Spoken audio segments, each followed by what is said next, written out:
Seems like cassette tapes are making their way back into the scene. I remember the days when that was the only way you could get heard if you were not signed. You've probably heard of the tape trading scene and maybe heard a little bit of a romanticized version of it. And it was there, it was really true. A lot of people across the globe had these cassette tapes that they traded with each other, and that's how you found out about these new bands that we now know as super classics. But it wasn't so glamorous all the time, let me tell you. First of all, most bands couldn't really afford a studio recording, so they placed microphones in the rehearsal room or somewhere else to get as good sound as they possibly could and record themselves playing live. It could have been, though, that you knew a friend that had a 4-track or an 8-track, and if you were nice enough, they would help you out.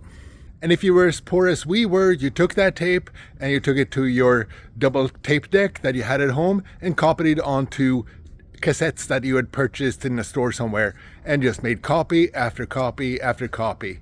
It took a long time, very tedious.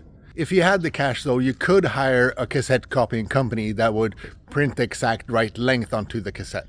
That wasn't the only thing that was laborious. You had to design the jacket to put in the cover for the cassette. And computers with graphic software were certainly not common, so most of the jackets were designed by hand, ink and paper, or that you would cut and paste things out of magazines or some other cool picture that you found, along with your logo. And when that was done, you went to a copy store, or maybe you knew someone with a copier that could make copies of that design. And then you had to sit there with scissors or a razor blade and cut those things out and put them in jacket one after another. Then there was a slight matter of getting those tapes out to people to listen to.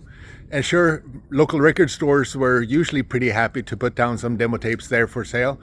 But otherwise, you had to send to record labels, fanzines, by mail in an envelope, mind you. And if you knew someone in the tape trading scene, you would give them some copies so they could sell and make copies and contribute to the tape trading network. Obviously, there were bands that were supremely good, that could afford a studio, had full color jackets for the cassettes and so on, and those were the ones that got the most noticed, and perhaps got a record deal as well. But record labels also paid attention to the tape trading scene to look at what bands showed up frequently on these lists. And it looks like those tapes are highly sought after these days, and I don't blame them because, like I said, a lot of freaking work to do. And I guess the romanticizing of that era is what makes the tapes come back.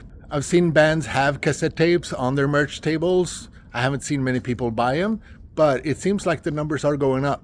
How do you feel about cassette tapes? Let me know.